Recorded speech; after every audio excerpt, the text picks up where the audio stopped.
तो ये वाला एपिसोड स्टार्ट होता है और हम देखते हैं मैश को जो अब पहुंच चुका है मैजिक लूपस के लीडर यानी कि एबल के पास में। और फिर एबल मैश से बोलता है कि तुमने मुझे हैरान कर दिया, क्योंकि मुझे लगता था कि एबिस की इवल आई को सिर्फ और सिर्फ एक ही स्टूडेंट हरा सकता है और वो है राइने, और मुझे नहीं लगता कि तुम राइने से अच्छे एक मैजिक यूजर हो। फिर वो बोलता है कि शायद ये वजह हो सकती है, जिसके बाद मैश थोड़ा सा घबरा जाता है। जिसके बाद एबल उससे बोलता है कि मुझे तो लगता है कि तुम बहुत ज्यादा काबिल हो। फिर मैश बोलता है अच्छा तो ये बात है, अच्छा वो ऐसा पता नहीं चला कि मैं मैजिक को यूज नहीं कर सकता हूँ। फिर एबल मैश से कहता है कि तुम जैसा काबिल इंसान समझ सकता है कि ये दुनिया हर किसी को एक जैसा ट्रीट नहीं करती है, और मैंने तुम्हें पहले ही बताया कि हर इंसान के अंदर में मॉन्स्टर होता है। फिर वो बोलता है कि जो कमजोर होते हैं वो तुम्हारा फायदा उठाते हैं, तुम्हारी काइंडनेस का, और फिर वो अपने हिसाब से तुम्हारे साथ में बदसलूकी करते हैं। फिर वो कहता है कि हमें ऐसे लोगों से दूर रहना चाहिए, हमें उनका बोझ अपने सर पे नहीं लेना चाहिए। फिर मैश बोलता है कि तुम जो लोगों की बातें कर रहे हो क्या वो लोग हैं जो मैजिक यूज नहीं कर सकते हैं? जिसके बाद एबल बोलता है हाँ, मुझे तो लगता है कि हमें उन्हें बर्बाद कर देना चाहिए। जिसके बाद मैश पूरी तरह से शॉक हो जाता है। फिर वो बोलता है कि ये दुनिया बहुत ही ज्यादा दयालु है जो ऐसे लोगों को अपने बीच रख रही है। फिर वो बोलता है मैं इस पूरी दुनिया को बदल दूंगा जिन्होंने कुछ नहीं कर रखा है और जो बहुत ज्यादा कमजोर हैं, और वो लोग जो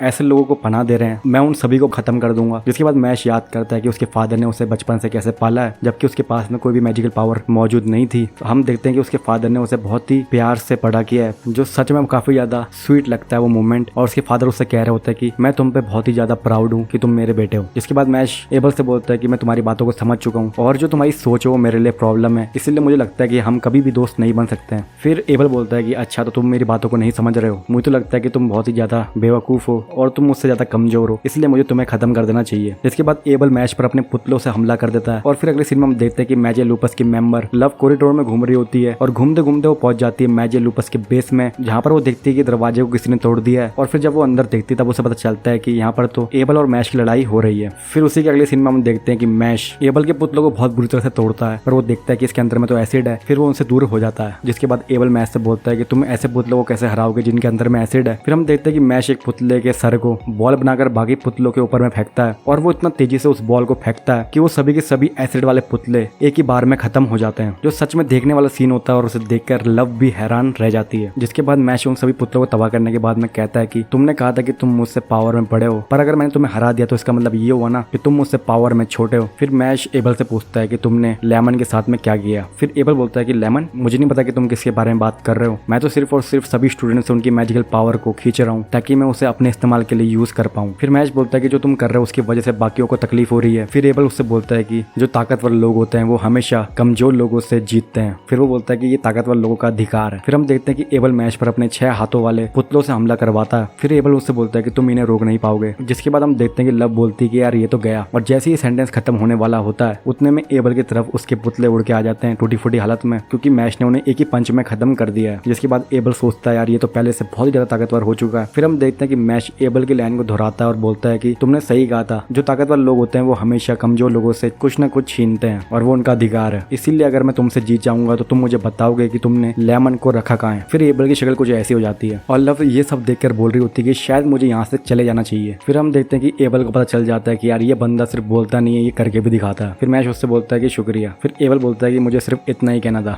इसके बाद में एबल अपनी अगला मूव को यूज करता है, जिसमें हम देखते हैं कि उसने मैश को पुतले की तरह कंट्रोल करना स्टार्ट कर दिया अपनी मैजिकल स्ट्रिंग से, और मैश अपने आप को अपने हाथों से ही पीट रहा होता है। फिर एबल कह ही रहा होता है कि तुम इससे बच नहीं पाओगे। इतने में हम देखते हैं कि मैश ने अपने आप को उसके मैजिकल स्पेल से बाहर निकाल लिया है, पर इसके बावजूद भी एबल उस पर एक और अटैक कर देता है, जिसमें हम देखते हैं कि उसने मैश के दोस्त को एक पुतले में बदल दिया है और उसे मैश से लड़ने के लिए भेज दिया है। फिर मैश के दोस्त वाला पुतला जब मैश पर अटैक करता है तब मैश अपने आप को डिफेंड करता है, यानी कि वो पुतले पर अटैक नहीं करता। जिसके बाद में एबल उससे कहता है कि तुम तो इसे मार भी नहीं सकते हो, तो तुम इससे जीतोगे कैसे, और अगर तुम इस पर अटैक नहीं करोगे तो मैं इसे खुद बर्बाद कर दूंगा। फिर मैश एबल से कहता है कि तुम ऐसे खेलोगे। फिर हम देखते हैं कि उसके बाद में मैश के पुतले वाला दोस्त मैश पर बहुत ज्यादा अटैक करता है अपने लोहे के वेपन से, पर इतने बार अटैक करने के बाद में हम देखते हैं कि जिस लोहे की कुल्हाड़ी से मैश के पुतले वाला दोस्त उस पर हमला कर रहा होता है वो बुरी तरह से टूट जाती है, पर मैश को एक खरोच तक नहीं आती है। फिर ये देखकर एबल और लव दोनों हैरान रह जाते हैं। फिर मैश एबल से बोलता है कि तुम्हें तो मेरे गोल्ड कॉइन चाहिए था ना। फिर मैश उसकी तरफ में गोल्ड कॉइन फेंक के मारता है। फिर हम देखते हैं कि वो इतनी तेजी से उसके सामने से गुजरता है कि उसके सारे मैजिकल स्ट्रिंग को जिससे उसने मैश के दोस्त को कंट्रोल कर रहा था उसे बुरी तरह से वो गोल्ड कॉइन काट देता है और वापस मैश की तरफ मुड़ के आ जाता है। फिर हम देखते हैं कि मैश ने अपने दोस्त को बचा लिया है। फिर मैश एबल को ताना मारते हुए यह कहता है कि शायद मेरा गोल्ड कॉइन मेरे पास ही रहना चाहता है। फिर इसके बाद हम देखते हैं कि वापस से एबल मैश को कंट्रोल करने की कोशिश करता है अपने मैजिकल स्ट्रिंग से, पर मैश उसकी मैजिकल स्ट्रिंग के खिलाफ में मूव करता है, जिसकी वजह से एबल की सारी उंगलियां एक एक करके टूट जाती हैं और वो सीधा एबल पर हमला कर देता है और उसके मुंह में अपनी लात मार देता है। फिर हम देखते हैं कि एबल ने अपना डैमेज अपने पुतले में ट्रांसफर कर दिया है और वो बिल्कुल ठीक हो चुका है और इस बार वो मैश को पुतले में कन्वर्ट कर देता है और फिर हम देखते हैं कि मैश पूरी तरह से पुतले में बदल चुका है। फिर एबल उसकी जैकेट में से गोल्ड कॉइन निकालने की कोशिश करता है पर वो गलती से क्रीम पफ को बाहर निकाल देता है। फिर हम देखते हैं कि एबल को एक घूसा पड़ता है मैश की तरफ से और वो अपना क्रीम पफ पकड़ लेता है। फिर एबल बहुत ही ज्यादा हैरान हो जाता है और सोचता है कि यार ये मेरे स्पेल से बाहर कैसे निकला, पुतले बदलने के बाद में तुम्हारा दिमाग बिल्कुल भी काम नहीं करता है, क्या ये स्पाइनल रिफ्लेक्स है? इसका मतलब इसके लिए क्रीम पफ बहुत ही ज्यादा इंपॉर्टेंट है जिसकी वजह से उसकी पूरी बॉडी ने बिना अपनी दिमाग के काम किया और उस क्रीम पफ की वजह से वो मेरे स्पेल से बाहर आ गया। फिर एबल मैश से बोलता है कि जो कमजोर लोग होते हैं वो भी अपने आप को बचाने के लिए लड़ते हैं और मुझे तुम्हारा ये बिहेवियर अच्छा लगा। फिर वो बोलता है कि मैंने अपने पुतलों में से सारा का सारा मैजिकल पावर बाहर निकाल लिया है और उस बाहर निकाले हुए मैजिकल स्पेल से मैं तुम्हें बहुत ही बुरी तरह से कुचलने वाला हूँ। फिर हम देखते हैं कि एबल ने हार्म पपेट नाम का मैजिकल स्पेल कास्ट किया है जो सच में बहुत ही ज्यादा ग्रैंड दिख रहा था। फिर वो बताता है कि हार्म पपेट 100 मीटर के रेडियस के अंदर में किसी को भी पपेट बना सकते हैं और तुम पुतले में तब बदलते हो जब तुम्हें ना दिखने वाली स्ट्रिंग टच करती है और ऑफ कोर्स अगर तुम उसे देख नहीं सकते हो तो तुम उसके खिलाफ में बच भी नहीं पाओगे। और उसके बाद अगले ही सीन में हम देखते हैं कि एबल के स्पेल को मैश ने चकनाचूर कर दिया है जिसे देखकर एबल के तो सिट्टी बिट्टी गुल हो जाती है। और फिर पहले के जैसे हम देखते हैं कि लव ने पूरा का पूरा सीन देख लिया है और वो अब एक्सप्लेन करती है कि जैसे ही मैश को स्ट्रिंग टच करने वाली थी मैश ने अपने सेंसेस का इस्तेमाल किया और जहां जहां पर उसने महसूस किया कि स्ट्रिंग टच हो रही है उसकी बॉडी में उससे पहले ही उसने उस स्ट्रिंग को पकड़ के तोड़ दिया। और उसने ये सब इतना जल्दी किया कि ऐसा लगा कि यार ये तो इंसान बिल्कुल भी नहीं हो सकता क्योंकि ऐसा कर पाना नामुमकिन है। फिर मैश बोलता है कि क्या हुआ, तुम्हारे पसीने की छूट गए। फिर जैसे ही एबल मैश पर अपने लास्ट स्पेल से हमला करता है और उसके बाद मैश उसे एक ही घूसे में चकनाचूर कर देता है और उसके बाद वो एबल को भी जमीन में पटक कर धराशायी कर देता है। फिर हम देखते हैं कि एबल अपनी बचपन की स्टोरी बता रहा होता है और फिर वो कहता है कि जो मेरी मदर थी वो बहुत ही ज्यादा दया करती थी दूसरों पे, बावजूद इसके कि वो नोबिलिटी में पैदा हुई थी यानी कि वो राजघराने की मेंबर थी, उसके बावजूद भी वो आम इंसानों को बराबर ही ट्रीट किया करती थी और उन पे कोई भी भेदभाव नहीं करती थी। और वो कहती थी हम किस्मत से राजघराने में पैदा हुए हैं, इसका मतलब ये नहीं कि बाकी सब हमसे नीचे हैं। पर फिर एक दिन मेरी काइंड मदर को कोई चाकू से मार देता है जब वो गरीबों को खाना बांट रही होती है और उसके बाद मेरी मदर हमेशा हमेशा के लिए मेरे से दूर हो गई। फिर वो कहता है कि हमें कमजोरों को इक्वली ट्रीट बिल्कुल भी नहीं करना चाहिए, इसीलिए मैंने मैजिक लूपस के सभी मेंबर को इकट्ठा किया। वो सभी के सभी लोग जो हैं वो सोसाइटी से कहीं ना कहीं सताए हुए हैं और वो भी वैसा ही फील करते हैं जैसा मैं फील करता हूँ और उन्हें भी इस दुनिया के नियम बिल्कुल भी पसंद नहीं है। और फिर वो कहता है कि तुम कुछ भी कह लो पर तुम मेरा सोच को भी बिल्कुल भी नहीं बदल सकते हो। फिर वो कहता है कि जो कमजोर हैं उन्हें अच्छे से बिल्कुल भी ट्रीट नहीं किया जाना चाहिए। फिर मैश उससे बोलता है कि बुरे लोग तो बुरे ही होते हैं चाहे उनका स्टेटस कोई सा भी हो, क्या तुम मुझे बता सकते हो कि तुमने लेमन को कहाँ रखा है क्योंकि मैंने तुम्हें हरा दिया है। फिर उसके बाद में एबल बोलता है कि ठीक है मैं अब सभी के सभी स्टूडेंट को आजाद कर देता हूँ जिनको मैंने पुतला बनाया था क्योंकि मैं हार चुका हूँ। फिर मैश एबल को शुक्रिया बोलता है और बोलता है कि तुमने ये सब अपनी मॉम के लिए किया है, जिसके बाद मुझे लगता है कि तुम कोई बेकार इंसान नहीं हो और उससे मुझे थोड़ी सी राहत मिली है। फिर हम देखते हैं कि एबल ने अब सभी स्टूडेंट्स को आजाद कर दिया है और लेमन मैश को अब मिल चुकी है, वो भी सही सलामत। फिर हम देखते हैं कि मैश के सभी दोस्त उससे मिल जाते हैं और फिर मैश और उसके दोस्त कुछ ऐसा कर रहे होते हैं जिसके बाद एबल ऊपर देख के बोलता है कि ये तो सच में बेवकूफ है ना मदर। फिर हम देखते हैं कि लेमन मैश को कुछ बता रही होती है और वो बोलती है कि मुझे बचाने के लिए शुक्रिया। फिर मैश बोलता है कि मुझे अच्छा लगा कि तुम ठीक हो। फिर उसके बाद लेमन कुछ ऐसा करती है। फिर हम देखते हैं कि डॉट ब्रेड भी उन्हें ज्वाइन कर लेता है पर डॉट ब्रेड की हालत बहुत ही ज्यादा खराब दिखती है पर फिर भी वो कुछ ऐसा करते हैं। फिर हम देखते हैं कि मैश के दोस्त बोल रहे होते हैं अरे लेंस है कहाँ पर। फिर अगले सीन में हम लेंस को चलते हुए देखते हैं कॉरिडोर पर जहाँ पर उसको डिवाइन विजनरी रायन एमएस रोक लेता है और फिर उससे कहता है कि तुम तो इस स्कूल के स्टूडेंट नहीं लगते हो। और फिर उसके बाद में वो अपने मैजिकल पावर से उस पर हमला करता है पर लेंस उससे बच जाता है। फिर हम देखते हैं कि रायन एमएस का स्पाइडर उसे बताता है कि इस बंदे की मैजिकल पावर तो बहुत ही ज्यादा है। फिर लेंस उससे बोल रहा होता है कि तुमने मुझे पहचाना कैसे। फिर रायन एमएस बोलता है कि जो गलत होते हैं वो महसूस हो जाते हैं। फिर हम देखते हैं कि वो स्टूडेंट लेंस नहीं है और वो है कौन वो अभी तक रिवील नहीं हुआ है पर इतना तो तय है कि वो बहुत ही ज्यादा पावरफुल है। और फिर रायन एमएस को बताता है कि मैंने तुम्हें पहले बेवकूफ बना दिया था पर तुमने फिर भी मुझे पहचान लिया जबकि मैंने इस स्कूल के स्टूडेंट का भेष बनाया था। फिर मैश उसे कहता है कि तुम तो इनोसेंट जीरो के मेंबर लगते हो जो कि एक डार्क मैजिक ऑर्गेनाइजेशन है जो कि सोसाइटी के अंदर में शेडोज में काम करती है। तुम जैसे लोग इस स्कूल के अंदर में क्या कर रहे हो जल्दी बताओ और अगर तुमने बकवास करी तो मैं तुम्हें जान से मार दूंगा। फिर वो बोलता है कि मैं किसी को ढूंढ रहा हूँ। फिर रायन एमएस बोलता है कि तुम किसे ढूंढ रहे हो। फिर वो बोलता है कि मैं तुम्हें ये क्यों बताऊं पर मैं जिसे ढूंढ रहा हूँ वो इसी स्कूल के अंदर में मौजूद है और हमने एबल से कहा था कि तुम्हें उसे ढूंढना है पर वो उसे अभी तक नहीं ढूंढ पाया है। फिर रायन एमएस बोलता है कि ये तो मेरे सवाल का जवाब नहीं हुआ। फिर वो कहता है कि मैं तुम्हें क्यों बताऊं कि मैं यहाँ पर क्या कर रहा हूँ, तुम तो मेरे दोस्त भी नहीं हो। क्या तुम्हें किसी ने नहीं सिखाया कि अगर तुम्हें किसी से जानकारी चाहिए तो पहले तुम्हें उसके साथ में फ्रेंडली होना पड़ता है। तुम तो बहुत ही ज्यादा बेकार हो पर अभी मेरे पास में टाइम नहीं है, मुझे यहाँ से जाना होगा क्योंकि मुझे अभी एबल को जान से मारना है, इसलिए मैं अभी तुमसे नहीं लड़ सकता हूँ। फिर हम देखते हैं कि वो फटाफट से वहाँ से निकल लेता है और फिर हम देखते हैं एक सीरियल किलर को जो रायन एमएस का रास्ता रोक लेता है। फिर रायन एमएस बोलता है कि यार ये तो बहुत ज्यादा गलत हो गया, इसकी जो पावर है वो एक डिवाइन विजनरी जितनी है और मैं उसके अगेंस्ट में नहीं टिक सकता हूँ। तो यही था वाला एपिसोड। अगले एपिसोड में हम देखने वाले हैं कि आगे क्या होने वाला है। तब तक के लिए अगर आपको ये वीडियो पसंद आई है तो नीचे दिए गए लाइक बटन, सब्सक्राइब बटन के साथ में बेल नोटिफिकेशन बटन को दबाना ना भूलें ताकि हमारी अगली वीडियो जब भी आए तो आपको सबसे पहले पता चल जाए।